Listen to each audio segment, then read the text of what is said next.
大家好，開始今天的分享之前，希望你能給人間煙火點個訂閱，我將會分享更多優質的內容。我出獄那天，正逢大年30，答應接我出獄的未婚夫，卻忙着陪白月光跨年。等我憑借記憶尋回家時，他正在起哄聲中和白月光親密相擁。齊哥，今天嫂子出獄，你不親自去接一下？齊燕不屑一笑，接他哪有守歲重要？他都待了那麼多年了，再多待一天也死不了。你不怕嫂子生氣？比屋外風雪更冷的是，齊燕涼薄至極的話，他自己做了錯事，有什麼資格生氣？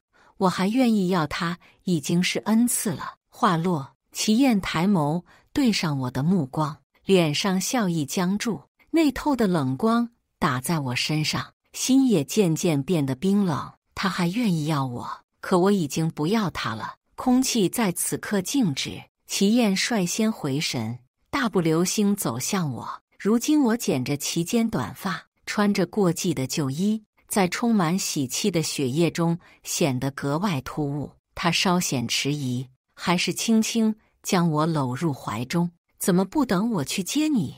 男人溫柔的聲音從頭頂傳來。我有一瞬間的恍惚，可剛才的一幕切切實實落在我的眼裡。不用了，我記得路。我撒謊了。我淋着雪在監獄門口等了他很久，直到門口的獄警看不下去，幫我叫了一輛車。透過齊燕，我的視線落了在他身後的女人上。林月妝容精緻，身着紅色高奢套裝，對上我的目光，他迅速壓下眼裡的怨恨，微微一笑。雨悠出來這要巧，剛好趕上新年，算雙喜臨門。話落，他起身挽住齊燕的小臂，眼裡透着明晃晃的挑釁。我勉強勾了勾嘴唇，齊燕一手挽着林月，一手拉着我坐在人群中心。林月與齊燕的好兄弟宋涵交換眼神後，對方立馬心領神會，表情戲謔盯着我。這是嫂子啊，3年不見，你咋老了那麼多？站月姐旁邊，我差點以為你是他媽。刺耳的哄笑聲響起，林月捂着臉，害羞地拍了他一下。你小子瞎說什麼呢？小男生就是愛開玩笑。雨悠，你別在意。嘲笑聲蓋過投影儀的背景音樂，心緒浮動下，我將指尖攥得泛白。見我半天沒反應，齊燕不耐煩地推了推我。大家都是朋友，開個玩笑，你別掃興。齊燕的話如利爪，不停撓抓我的心臟，發出綿密的疼。別人可以開玩笑，但齊燕不行。她該是最理解、最堅定不移站在我這邊的人。可現在我的痛苦成了他可以隨意調侃的玩笑。擔心自己壓制不住情緒，我岔開了話題。我媽呢？齊燕眼中閃過心虛，卻又立馬壓下。阿姨喜歡安靜，不在這邊，改天我陪你去看她。我點了點頭，隨後她看我衣着單薄，轉身回臥室替我取外套。由於不想與林月等人獨處，我胡亂找了個理由去衛生間。正當我準備洗把臉時，身後傳來一道聲音：147。完全出於本能，我立刻轉身立正站好，道：撲哧！林月捂嘴大笑，聲音尖銳刺耳，水滴順着我的髮絲滑落。我冷冷盯着他，好笑嗎？林月止住笑聲，眉眼帶着鄙夷和蔑視。好笑，特別好笑。本來我還覺得這個除夕沒意思透了。他伸手指向我的肩膀，挑了挑眉，直到你這個小丑出現，監獄不好玩嗎？你就這麼着急出來勾引阿燕？突然衣領被他拉開，暴露的肌膚上是大大小小的淤青。不過是我低估了你，髒成這個樣子，居然還好意思來找阿燕，和你媽一樣不要臉。聽他提到媽媽，憤怒湧上心頭，我伸手扯住他的頭髮，惡狠狠地盯着他。你嘴巴放乾淨點。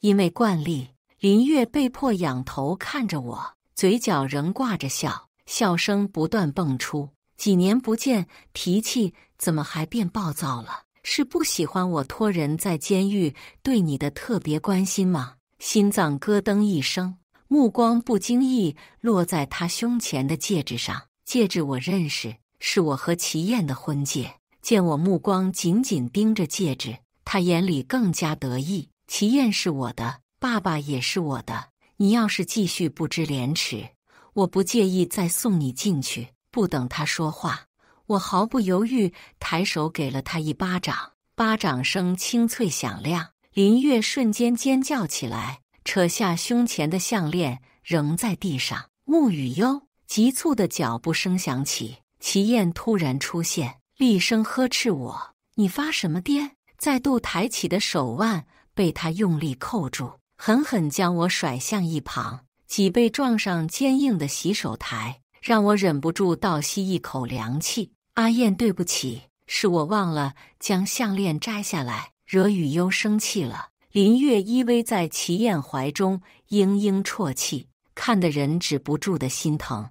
我強忍疼痛想要解釋，卻被祁硯咆哮着打斷：“沐雨幽，你別裝了，惡不惡心？你是什麼樣的人，我還不清楚。趕緊給阿月道歉，不然你從哪來的就給我滾回哪去。”我愣住了，此時的身體再痛也不及心上的1/1000。算了，阿燕，今天大家好不容易聚在一起過年，別因為我壞了大家的興致。祁硯厭棄地看向我，眼裡滿是憤怒。你要是品行有阿月一半好，當初就不會坐牢了。曾經愛我如命的人，此刻卻手握利刃，刀刀捅向我的心口。他小心地將林月摟在懷中，而那枚戒指被他毫不在乎地踩在腳下，千言萬語匯在喉頭，卻說不出一個字。你好在這反省，想通了自己去給阿月道歉。離開時，林月衝我揚起嘴角，浴室門被重重關上，發出一聲巨響，溫熱的淚水順着臉頰滑落。屋外是嘈雜激昂的音樂。我卑微地撿起地上那枚鑽戒，燈光下它依然閃着星光，但我卻覺得它不似從前耀眼。伴隨門外的歡呼，我只覺腦袋越來越重，身體也燙得可怕。不覺中，依靠着冰冷的牆壁，陷入夢境。夢裡祁硯不捨地抱着我，一口一句他相信我，承諾這輩子只愛我一個人。可畫面一轉，他卻親昵地摟着林月，叫着我147號。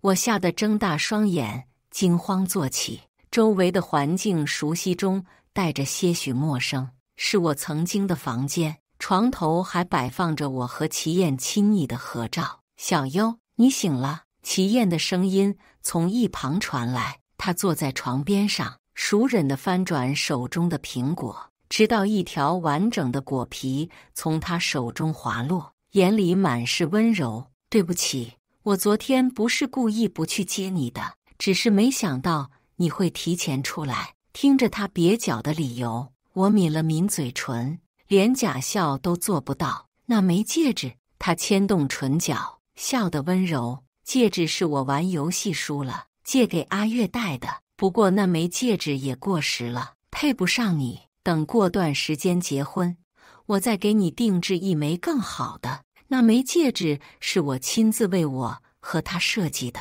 怎麼會過時？心臟微微觸動，我猶豫着接過他遞來的蘋果。就在我以為是自己太敏感時，下一秒，祁硯的話宛如冰水，將我澆了個透心涼。既然你沒事了，跟我去給阿月道個歉。心臟咯噔一聲，我以為自己聽錯了，不可思議地看着他。你說什麼？祁硯重複了一遍自己的話，委屈頓時湧向心間。儘管我極力克制，聲音還是有些哽咽。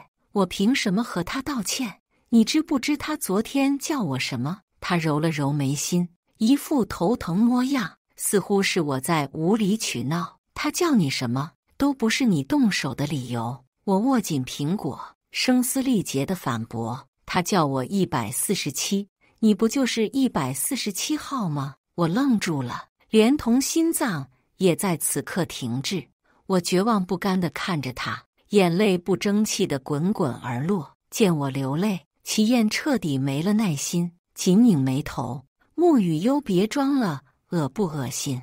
月月被你打了1巴掌都沒哭，你有什麼好哭的？聽着他的斥責，委屈如決堤的洪水徹底將我淹沒。我崩潰地將手中的蘋果砸向一旁的合照，玻璃相框瞬間4分5裂。沐雨幽，祁硯猛然起身，站在我身前，眼底最後一絲溫柔蕩然無存，有的只是深深的厭惡。你知道人和畜生最大的區別是什麼？那就是人可以控制自己的脾氣，畜生不行。我愣在原地，怎麼也不敢相信，那張曾對我訴說溫柔眷戀的嘴，居然有一天會說出最傷我的話。心臟止不住的鑽心的疼，每一次疼都化為淚珠流出，空氣陷入死一般寂靜。祁硯沉默半晌，冷冷開口：“還想我娶你，就去給阿月道歉。”撂下這句話後，祁硯摔門離開。他還想娶我，可我已經不想嫁給他了。隨着房門發出的巨響，力氣被抽乾，我塌下挺直的脊背，靠在床頭。即使沒有鏡子，我也能想象到自己現在滿臉淚痕的狼狽模樣。拖着疲憊的身體，我去衛生間簡單洗漱了一下，暴露出的肌膚上是新傷疊舊傷的淤青。監獄的3年，每一天我是怎麼度過的？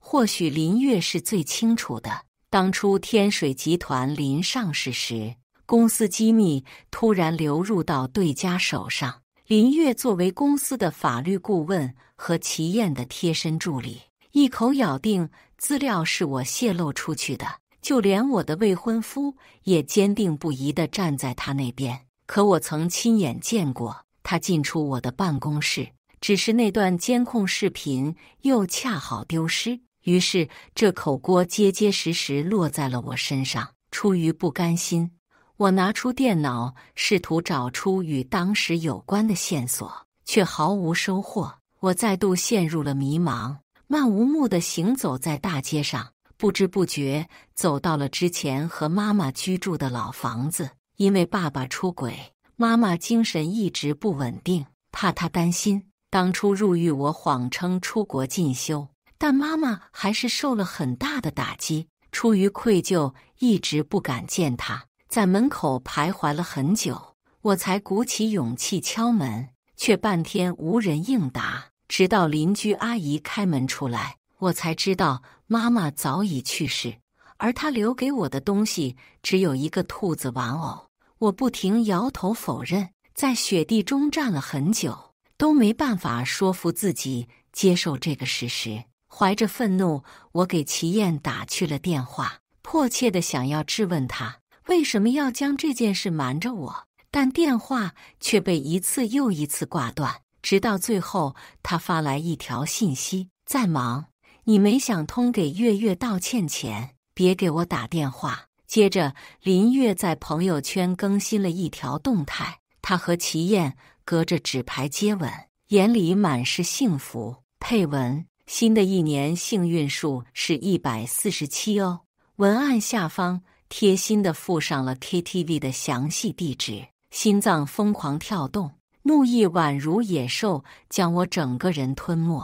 趕到包廂時，祁硯正和他的兄弟侃侃而談。祁哥，你怎麼知道嫂子一定會給月姐道歉？祁硯把玩着手裡的酒杯，話裡滿是自信，因為她想嫁給我。宋涵半開玩笑地奉承道：你娶了她，月姐咋辦？着急嫁給我的是她，我又沒答應，一定會娶。哈哈，我就說一個坐過牢的女人，怎麼可能配得上祁哥？怒火翻湧，我正準備推開門，身後突然傳來林月的聲音：147，好久不見。林月雙手抱胸，眉眼輕蔑地上下打量我。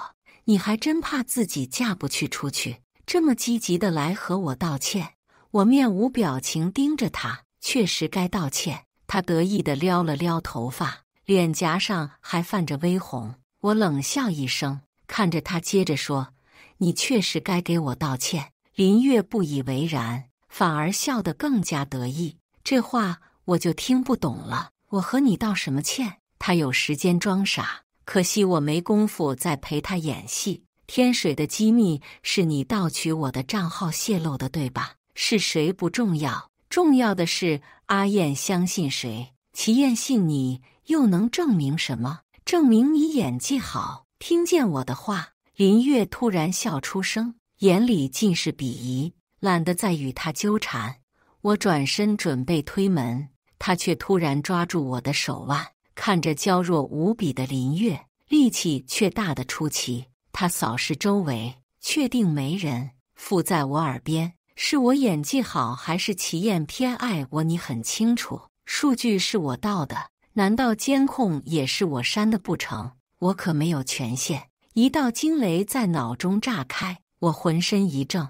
工作電腦林月可以盜取我的密碼，但監控視頻一直都儲存在我的私人電腦中，且公司監控只有祁燕有權限。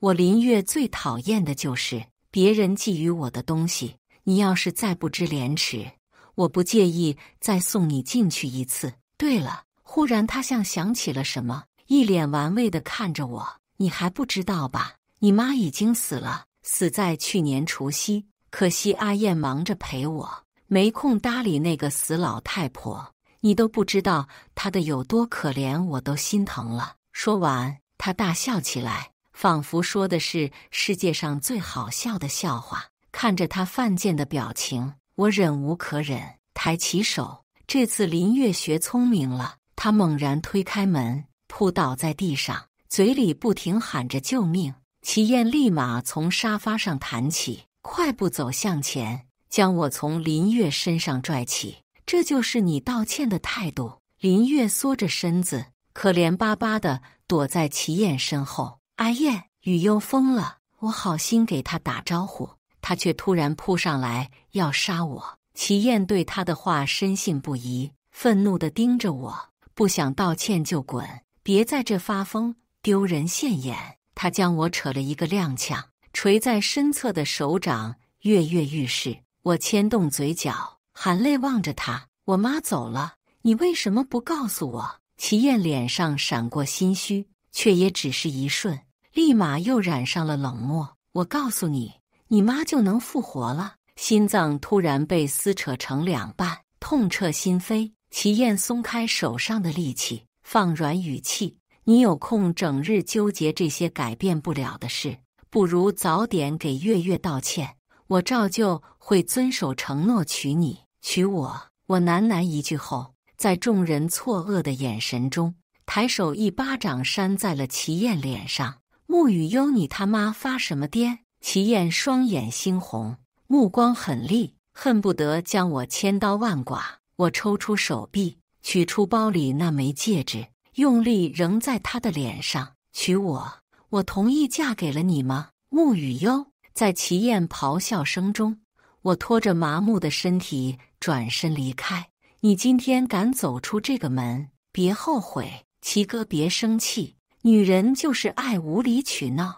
你晾他2天，他保管屁顛回來給你道歉。”祁燕的怒吼和眾人的議論聲漸漸模糊，我恍若未聞，步伐虛浮地走在街上。街上正值初一，熱鬧非凡，我的心卻一片淒涼。循着鄰居阿姨給的地址，我找到了媽媽的墓地。媽媽靜靜躺在雪地中，墓碑上的照片一如既往的溫柔。我輕輕為她抖去白雛菊上的積雪，溫熱的淚珠滴落在手背上。我幻想了無數次出獄後和媽媽重逢的場景，甚至憧憬過在我與祁燕的婚禮上，她親手將我從一段幸福送進另一段幸福。可如今幻夢破碎，只留下滿地扎人的碎片。我頹然地跪伏在地上，漸漸哭得泣不成聲。明明我什麼都沒做錯，卻要遭受苦難，而傷害我的人卻過得逍遙快活。心中第一次產生濃濃的恨意。伴隨咯吱的踩雪聲，一道熟悉的聲音在身後響起：147，好久不見。回到我和祁燕曾經的家時，已然深夜。白熾燈的映襯下，門口的對聯和紅色福字顯得格外扎眼。恍惚間，腦中閃過祁燕小心摟着我的腰，一同陪我貼窗花的場景。我不解地問他，為什麼不讓阿姨貼？我們的家怎麼能讓別人摻和進來？可此時的家裡早已多了許多不屬於我們的東西，甚至客廳的牆壁上還懸掛着祁燕和林月的合照。我注視合照良久，最後將它砸了個稀碎。順手的還有我和祁燕一起挑選的家具。發洩完後，我收拾起自己的東西。我的物品大多被祁燕存放起來了，但我並沒有帶走，只帶走了曾經使用過的電腦和一些文件。順手撿起臥室地上的照片時，意外發現我昨晚睡過的床上有幾根棕色長髮，胃裡突然湧起一陣惡心。此時我才發現，我一直放在櫃子裡的相冊不見了蹤跡，裡面不僅有我和祁燕的回憶，更多的是我和媽媽從小到大的記憶。驚慌下，我將房間翻找了一遍，卻毫無收穫。門口傳來把手扭動聲，祁燕氣沖沖地走進房間，臉上是未消的盛怒。穆雨悠，你鬧夠沒有？從監獄出來你就沒完沒了，到底想幹什麼？這時我也在廢棄的紙箱裡翻出了那本相冊，相冊上我和媽媽的臉被人惡意刮花塗黑，唯獨祁燕的臉完整乾淨地留在上面。我舉起相冊，紅着眼質問他。祁燕皺着眉向我解釋，月前段時間喝醉了酒，睡你房間時不小心弄壞的，過2天我重新讓人給你做一本，不小心。這一刻我像被抽乾了力氣，不想再和他爭辯分毫，也沒有力氣再爭辯。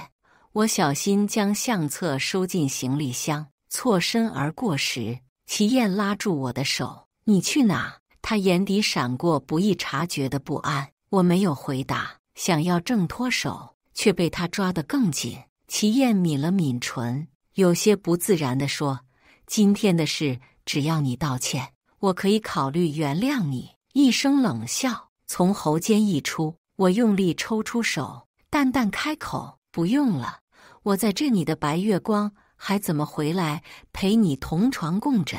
祁燕臉色變得難看，穆雨悠，你有病就去醫院，月至少還是你妹妹，你別張口就污衊她。祁燕的話輕飄飄，卻像千斤巨石般壓得我喘不過氣。我將指尖攥得泛白，目光定在她眼中，她也配當我妹？祁燕被我噎住，直到我走出臥室，身後才傳來她的怒斥：穆雨悠，別忘了，你是個有案底的人，離了我你以為你還能去哪？沒有回應他，我在外面隨意找了酒店住下，卡被祁燕凍結。我身上的現金並不多，因為案底的原因，我遲遲找不到工作，有些公司甚至只是聽到我的名字便連連擺手拒絕。在職場待了很多年，我怎麼會不清楚這是祁燕的手筆？他想逼我低頭，可這年我為他低的頭已經夠多了。以前他嘴上說着愛我，卻一直無理由偏向林月，答應了陪我給媽媽過生日，卻又轉頭跟着林月參加家庭聚餐。他明明很清楚，媽媽和我都很介意爸爸出軌林月母親這件事，可他還是一次次選擇他，甚至好不容易定下的婚禮，也能因為他輕飄飄一句阿月身體不舒服而取消。所以這一次，我沒有再選擇向他低頭，我們都沒有互相聯繫，但他的朋友圈卻更新得愈發頻繁。紙醉金迷的燈光下，他和林月親密相擁，眼睛卻總是不自覺瞟向鏡頭。林月也總會拿着相同的照片來挑釁我。Loser 也配和我爭？你用10年都沒能讓祁燕娶你，可我只需要一句話。對此，我只是笑笑。直到祁燕喝醉了酒，壓着聲音質問我為什麼不聯繫他，為什麼不願給他低頭道個歉。小優，只要你道個歉，我們還和之前一樣，你照樣可以來公司上班，沒人敢提你坐過牢的事。我認真思考了一下，從我出獄以來，除了祁燕和林月那群人外，沒有任何人提過我坐牢的事。對，差點忘了，還有一個人。電話這端，我遲遲不說話。祁燕徹底沒了耐心，對着電話威脅：明天我生日，你如果不來，我不介意將新娘換成林月。他說完，不給我機會，直接撂了電話。祁燕曾經說過，她一定會在30歲前結婚。當時我對她的話很不滿，我才不會等你等到30歲。她薄唇輕笑，打了一聲響指，絡繹不絕的煙花在夜空綻開，耳邊是浪漫的音樂，一眼望不到頭的紅色玫瑰。她單膝跪地，取出那枚我視若寶物的戒指，眼裡滿身虔誠且熱烈的愛。沒有你，我會等到30歲。可小優，我現在想娶的只有你，不是以後，也不是30歲，而是現在。滾燙的是言猶在耳畔，卻早已不見起勢的少年。我差點忘了，自己也快30歲了。碩大的包間內氣氛凝重，祁燕沉着臉坐在沙發上，骨節分明的手指有一下沒一下地扣擊着。宋涵開口緩和氣氛：祁哥，今天生日開心點。誰不知道嫂子最愛祁哥了？他知道你今天求婚一定會來。宋涵說的對，我看嫂子就是在和祁哥玩欲擒故縱，現在估計急得像熱鍋上的螞蟻。誰說不是？他一個前科犯，也就祁哥大度會要他了。眾人一人一句奉承，祁燕卻突然大怒，將桌上的酒杯狠狠砸在一旁。人群立刻噤了聲。誰他媽告訴你們我在等他了？我今天要求婚的人林月。聽他這麼說，幾個膽大的急忙開口接話：是。而此時林月也身着長款高定禮服，在服務員的陪同下走進包間。寂靜的包間再度熱鬧起來，祁燕卻愣在了原地，直到林月表情害羞，小聲地喚了他一句，抬起自己白皙的手，祁燕才回神，有些失魂地接過宋涵遞來的戒指，卻在最後一刻收起。月，抱歉，我今天忘帶戒指了。哎燕，我推開包廂房門的一刻，祁燕目光立馬鎖在了我身上，眼神逐漸清明。我身上的白色長裙是當初她向我求婚時穿的，為了更像當初的自己，我甚至戴着棕色捲髮的假髮。你當初承諾娶我的話，還算數嗎？說話間，祁燕已經走到了我身前，縱使她極力克制，眼裡還是透出了驚喜。此刻林月站在昏暗的燈光下，表情扭曲，惡狠狠地盯着我。因憤怒，她胸口正不停起伏。祁燕深情地注視我，單膝跪地為我戴上那枚戒指。當然算數，我說過，只要你回來，我一定娶你。林月邁着小碎步走到我身前：雨優，你來了，手還疼嗎？她故意提起之前的事，但這次打斷她的卻不是我。夠了，已經過去的事總提很有意思嗎？祁燕一句呵斥。林月瞬間紅了眼眶，可這次祁燕全然忽視了她的委屈。她一直以為自己是祁燕的白月光，可只有得不到的才是白月光，得到了便是惹人嫌棄的范米粒。我和祁燕的婚期定在了15那天，似乎她比我更着急。到婚禮那天一直陪在我身邊，不僅不去公司，就連林月莊抑鬱發作，甚至鬧着自殘，他也只當不知道。後來也不知怎麼了，林月突然消停了，不哭不鬧，唯獨時不時給我發2張他和祁燕的合照，意圖惡心我。你坐牢的3年，我和阿燕走遍了世界各地，我們還去愛琴海許了願。我微微一笑回復：是嗎？多謝妹妹替我照顧你姐夫。林月電話很快打了過來，卻被我掛斷。沐雨幽，你這個賤人，和你媽那個老太婆一樣賤。我冷冷關上手機，攥緊指尖，指甲嵌入掌心，傳來一陣鈍痛。婚禮當天，我梳妝的期間，齊燕不放心來看了我很多次，見腳上穿着球鞋，她有些狐疑，怎麼不穿我為你定制的那雙高跟鞋？我低頭看了看自己的腳，笑着說：太久沒穿，不習慣怕出醜，眼中懷疑更甚。他還想發問，卻在司儀的頌詞聲中不得不離開。婚禮現場，齊燕緊緊握着手捧花，由於過於用力，手背浮現出青色脈絡。直到新娘出場，她發現踏進婚禮現場的不是我，而是身着婚紗的林月，手中的捧花摔落在紅毯上。齊燕一把推開林月，急切地叫着我的名字。林月不明所以，拉着他的手腕：阿燕，今天是我們的婚禮，你去哪？也在此刻，身後原本被宾客注視的溫馨的 VCR， 變成了林月溜進我的辦公室拷貝公司機密的視頻，還有一段刺耳的錄音，是他一次次挑釁媽媽時，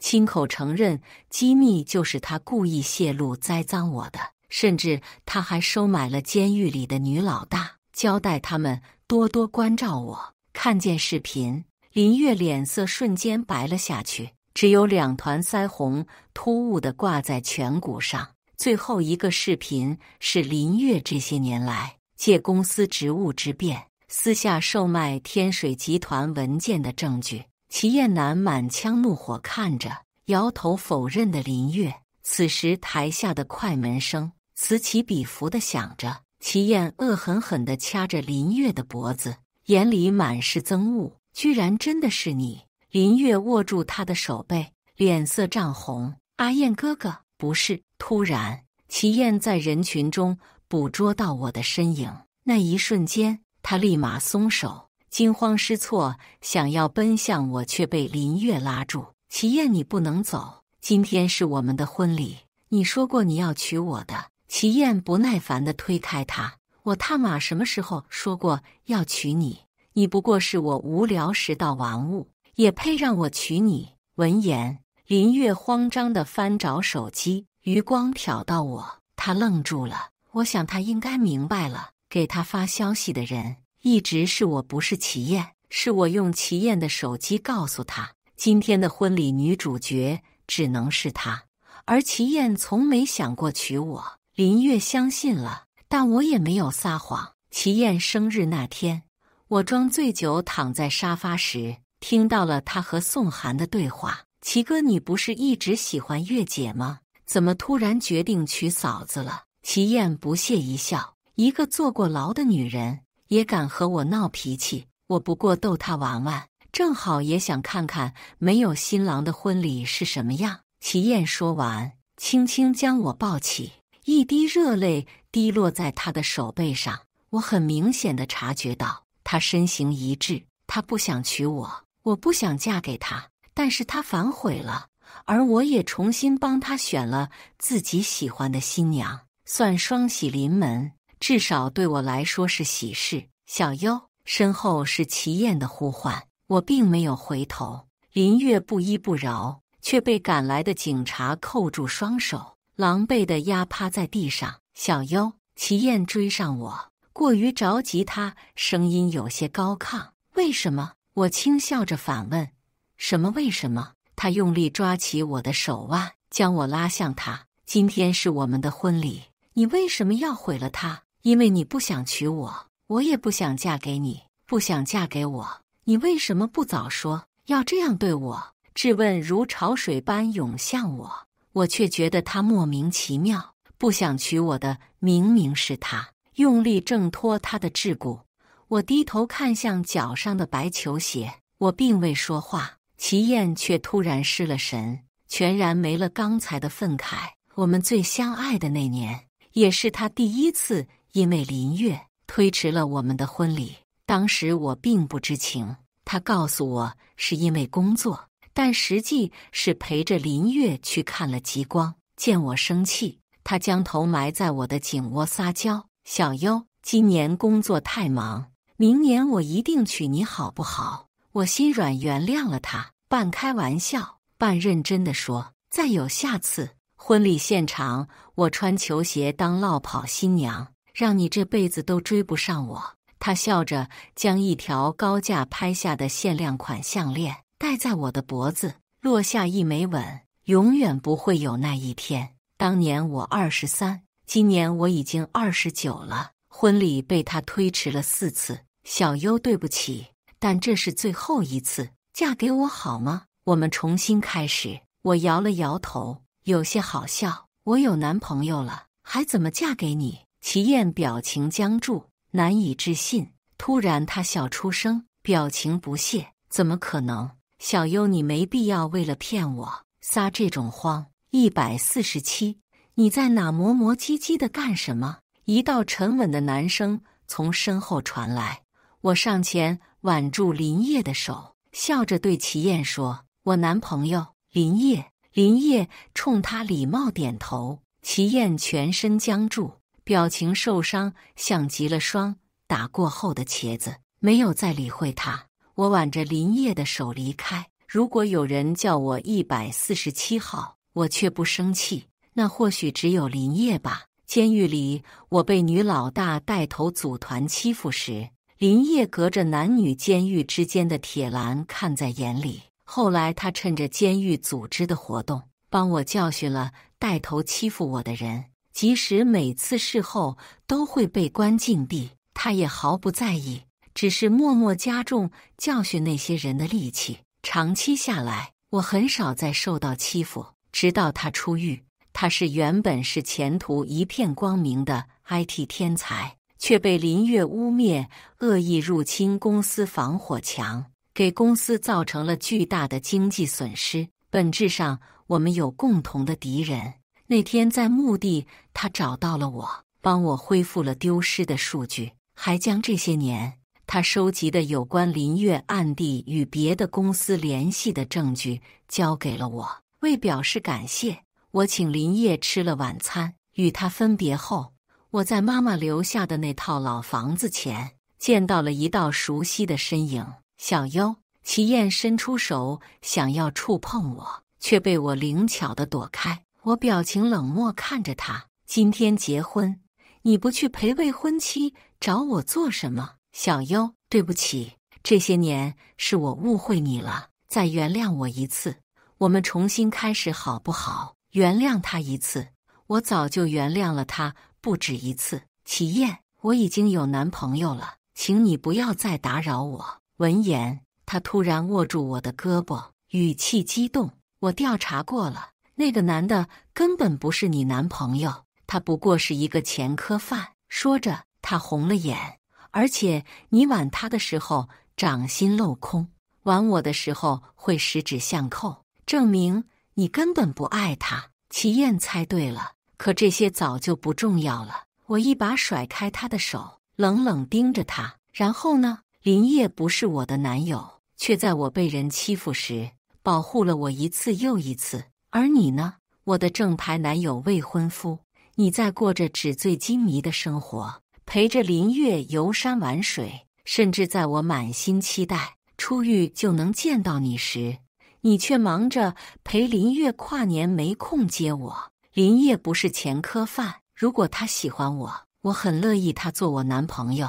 在我掷地有聲的質問下，齊燕失了聲，雙眼呆滯站在原地。小優，對不起，我以為是你將我努力經營的成果洩露，所以對你有怨氣，都是我的錯。但是現在真相大白了，我們可以重新開始的。我們重新開始好嗎？看着眼前的男人，我只覺一陣悲哀，對他全然沒了以往的愛意。齊燕，你和林月真是天生一對，都這麼愛演戲。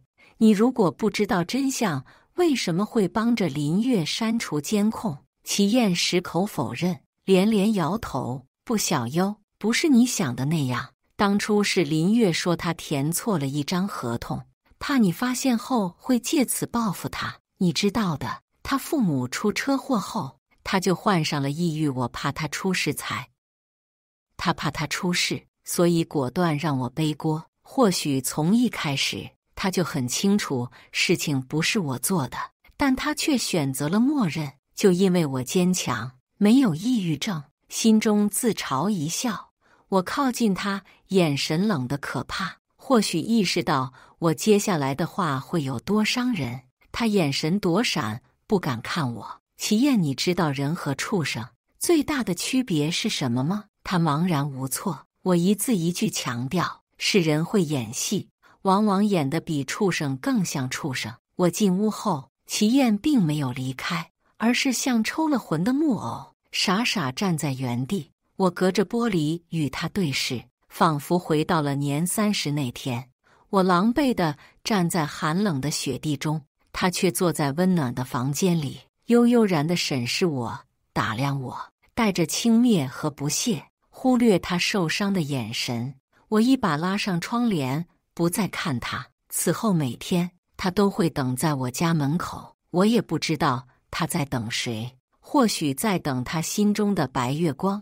林月一審數罪並罰，判了15年有期徒刑。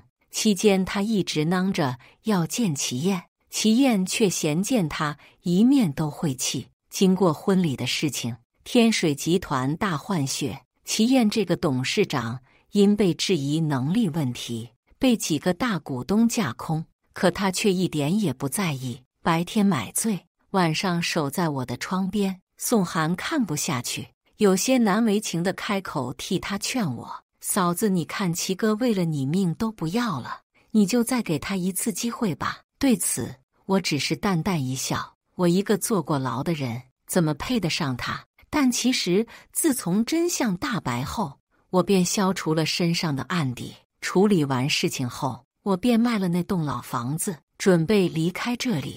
林月托人傳信，想要見我，我拒絕了。他想見我，可我並不想見他。窗外雪地上堆着大大小小的雪人，他們有序地矗立在那，似乎在等一場盛大的婚禮。祁硯伸出凍到發紫的手，為一個雪人畫上笑臉，隨後衝我微微一笑。這段時間，他憔悴了不少。我推開門，他立馬奔向我，將我摟入懷中，涼意瞬間席捲全身。小優，對不起，我錯了，再原諒我一次好不好？我推開他，注視着他泛紅的眼眶，將那枚婚戒展現在他眼前。上一次原諒你，是我從浴室地上撿起了這枚戒指，你今天把它撿回來，我就原諒你。話落，我趁他不注意，用力將戒指拋出，戒指落入了白茫茫的雪地，瞬間消失。這無疑大海撈針，可祁硯卻不在乎，眼裡閃着熾熱的希望，真摯且堅定地看着我。小優，戒指我一定會找回來，你會原諒我的。他堅定地轉身，奔向戒指落下的方向，彎下筆直的脊梁，一點點扒開積雪，一片雪花落入心間，泛起一絲漣漪，卻又很快歸於平靜。林烨遠遠向我揮手，他陪我去看了母親。猶豫許久，他看向我，小聲詢問：“如果他真的找到戒指，你要原諒他嗎？”我將媽媽留下的兔子玩偶放在墓碑旁，玩偶裡是媽媽去世時祁硯陪在她身邊，二人一起新年倒計時的聲音。小祁，答應阿姨好好照顧悠悠。好，祁硯毫不猶豫地答應了。或許那一刻，媽媽是開心的。思緒回籠，我勾了勾唇角，淡淡開口：“她找不到戒指的。”林烨不解：“為什麼？”我揉搓着藏在掌心的戒指，沒有回答。那天起，我再沒見過祁硯。院子的雪人早已融化，再見到他，是我準備離開這座城市的那天。宋涵找到我，將一枚戒指遞到我手裡。他說祁硯很早就確診了胃癌，這段時間又整日待在雪地找戒指，已經住院很多天了，求我去看看他。那枚戒指與我們的婚戒很像，但祁硯和我都很清楚，它終究只是替代品。我拒絕了宋涵的請求，只是讓他帶回了一張紙條。祁硯欣喜地展開紙條，眸光卻一點點暗淡。祁硯，願你餘生喜樂無憂。他無力地垂下手臂，喃喃自語：餘生喜樂無憂，喜樂無憂，無憂。以上就是今天分享的故事。大家有什麼想說的、想吐槽的，歡迎在下方評論交流。也更希望能給人間煙火點個訂閱，我將會分享更多優質的故事內容。